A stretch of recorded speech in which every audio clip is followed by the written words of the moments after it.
Win anything? Quite a satisfactory sum, thank you, sir. Good. Well, Jeeves, what's new on the Rialto? Anybody been phoning or calling or anything during my abs? Mr. Fink-Nottle, sir, has been a frequent caller. I stared. Indeed, it would not be too much to say that I gaped. Mr. Fink-Nottle? Yes, sir. You don't mean Mr. Fink-Nottle? Yes, sir. But Mr. Fink-Nottle's not in London. Yes, sir. Well, I'm blowed. And I'll tell you why I was blowed. I found it scarcely possible to give credence to his statement. This Fink-Nottle, you see, was one of those freaks you come across from time to time during life's journey who can't stand London. He lived year in and year out, covered with moss, in a remote village down in Lincolnshire, never coming up even for the Eton and Harrow match.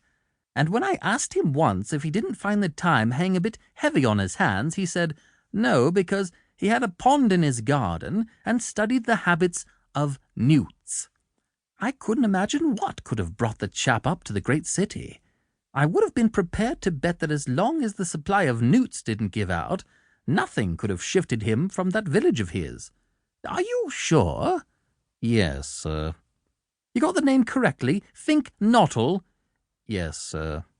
Well, it's the most extraordinary thing. Must be 5 years since he was in London. He makes no secret of the fact that the place gives him the pip. Until now he has always stayed glued to the country, completely surrounded by newts. Sir, newts, Jeeves. Mr. Fink-Nottle has a strong newt complex. You must have heard of newts. Those little sort of lizard things that charge about in ponds. Oh, yes, sir.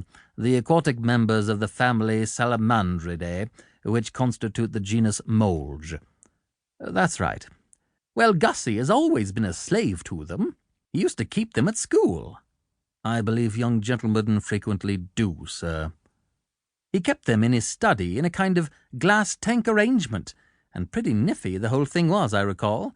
I suppose one ought to have been able to see what the end would have been then, but you know what boys are. Careless, heedless, busy about their own affairs, we scarcely gave this kink in Gussie's character a thought.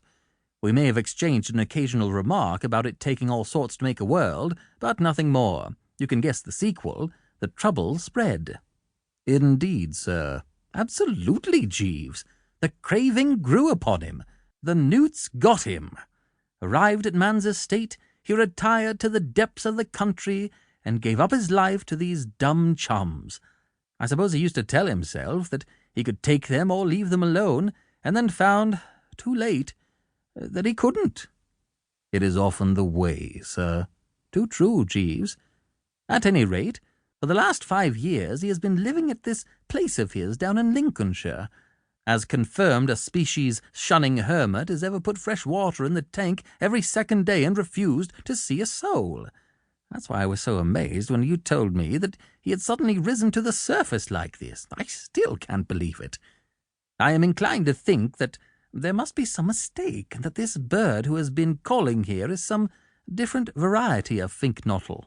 The chap I know wears horn-rimmed spectacles and has a face like a fish. How does that check up with your data? The gentleman who came to the flat wore horn-rimmed spectacles, sir. And looked like something on a slab? Possibly there was a certain suggestion of the Piscine, sir. Then it must be Gussie, I suppose. But what on earth can have brought him up to London? I am in a position to explain that, sir.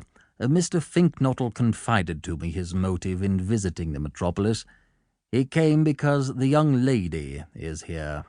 Young lady? Yes, sir. You don't mean he's in love? Yes, sir. Well, I'm dashed. I'm really dashed. I positively am dashed, Jeeves. And I was, too. I mean to say a joke's a joke, but there are limits. Then I found my mind turning to another aspect of this rummy affair, conceding the fact that Gussie Fink-Nottle, against all the ruling of the form book, might have fallen in love. Why should he have been haunting my flat like this? No doubt the occasion was one of those when a fellow needs a friend, but I couldn't see what had made him pick on me. It wasn't as if he and I were in any way bosom.